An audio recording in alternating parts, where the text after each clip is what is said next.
Hello, my darlings. This is Mrs. Welch from the Cavendish Fletcher Community Library, coming to you with a scary story by the King of Horror, Stephen King. It's called Here There Be Tigers. I love this one because I think sometimes school can be a bit of a scary place. Charles needed to go to the bathroom very badly. There was no longer any use trying to fool himself that he could wait for recess. His bladder was screaming at him, and Miss Bird had caught him squirming. There were 3 third-grade teachers at Acorn Street Grammar School. Miss Kenny was young and blonde and bouncy and had a boyfriend who picked her up after school in a blue Camaro. Mrs. Trask was shaped like a pillow and did her hair in braids and laughed bloomingly. And then there was Miss Bird. Charles had known he would end up with Miss Bird. He had known that. It had been inevitable, because Miss Bird obviously wanted to destroy him. She did not allow children to go to the basement. The basement, Miss Bird said, was where boilers were kept, and well-groomed ladies and gentlemen would never go down there because basements were nasty, sooty old things. Young ladies and gentlemen did not go to the basement, she said. They go to the bathroom. Charles squirmed again. Miss Bird cocked an eye at him. Charles, she said clearly, still pointing her finger at Bolivia, do you need to go to the bathroom? Kathy Scott in the seat ahead of him giggled, wisely covering her mouth. Kenny Griffin sniggered and kicked Charles under his desk. Charles went bright red. Speak up, Charles, Miss Bird said brightly. Do you need to? Oh, urinate, she'll say urinate. She always does. Yes, Miss Bird? Yes, what? I have to go to the bathroom. Miss Bird smiled. Very well, Charles. You may go to the bathroom and urinate. Is that what you need to do? Urinate? Charles hung his head, convicted. Very well, Charles, you may do so. And next time, kindly don't wait to be asked. General giggles. Miss Bird rapped the board with her pointer. Charles trudged up the row towards the door, 30 pairs of eyes boring into his back, and every one of those kids, including Kathy Scott, knew he was going to the bathroom to urinate. The door was at least a football field's length away. Miss Bird did not go on with the lesson, but kept her silence until he had opened the door, entered the blessedly empty hall, and shut the door again. He walked down towards the boys' bathroom. Basement, basement, basement if I want, dragging his fingers along the cool tile of the wall, letting them bounce over the thumbtack stippled bulletin board and slide lightly across the red, break glass in case of emergency fire alarm box. Miss Bird liked it. Miss Bird liked having him have a red face in front of Kathy Scott, who never needed to go to the bathroom. Was that fair? And everybody else. Old Bitch, he thought. He spelled it because he decided last year God didn't say it was a sin if you spelled. He went to the boys' bathroom. It was very cool inside, with a faint, not unpleasant smell of chlorine hanging pungently in the air. Now in the middle of the morning, it was clean and deserted, peaceful and quite pleasant. Not at all like the smoky, stinky cubicle at the Star Theater downtown. The bathroom, basement, was built like an L, the short side lined with tiny square mirrors and white porcelain wash bowls and a paper towel dispenser. Nibrock. The longer side with 2 urinals and 3 toilet cubicles. Charles went around the corner after glancing morosely at his thin, rather pale face in one of the mirrors. The tiger was lying down at the far end, just underneath the pebbly white window. It was a large tiger, with tawny Venetian blinds and dark stripes laid across its pelt. It looked alertly up at Charles, and its green eyes narrowed. A kind of silky, purring grunt issued from its mouth. Smooth muscles flexed, and the tiger got to its feet. Its tail switched, making little clinking sounds against the porcelain side of the last urinal. The tiger looked quite hungry and very vicious. Charles hurried back the way he'd come.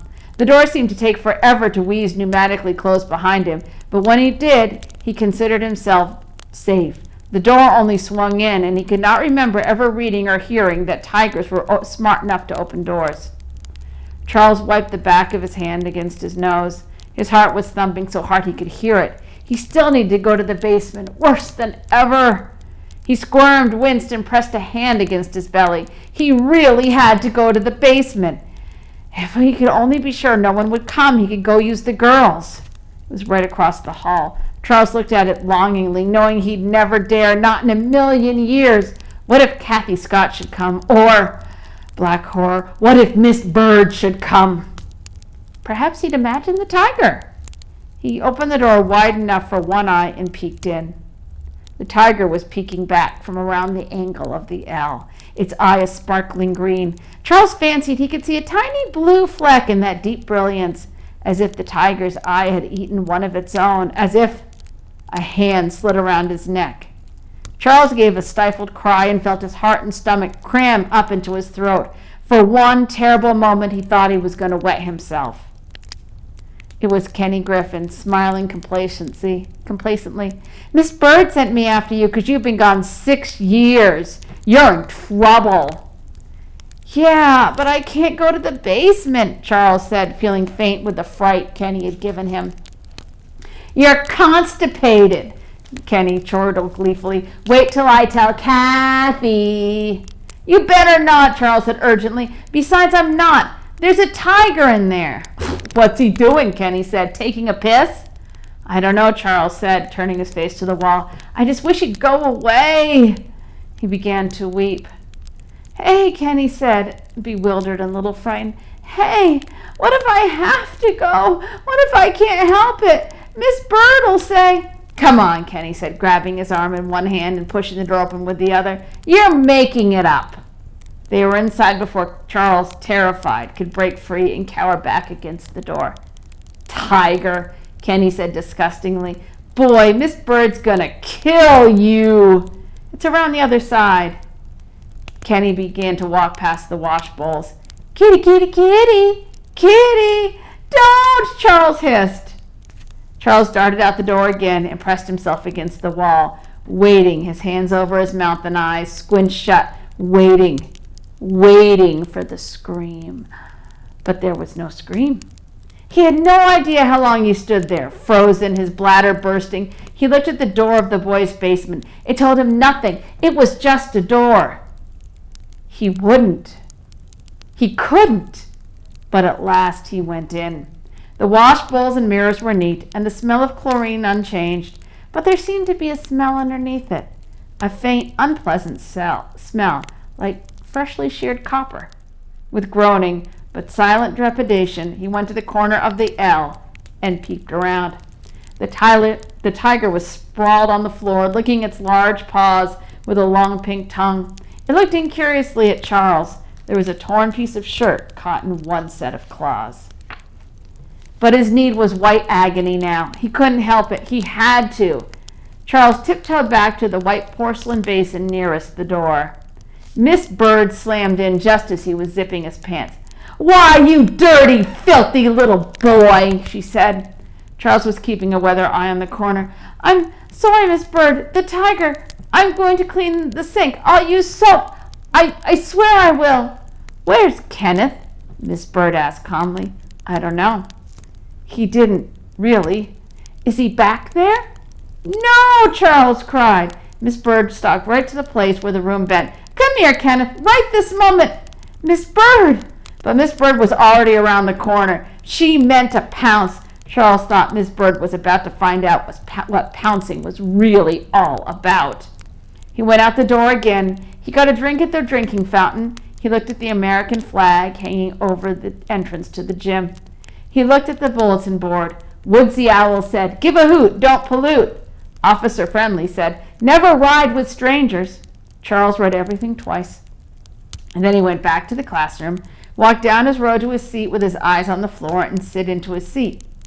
It was 11:15. He took out Roads to Everywhere and began to read about Bill at the rodeo. Meow. This has been Mrs. Welch with a story from the Cavendish Fletcher Community Library. See you soon.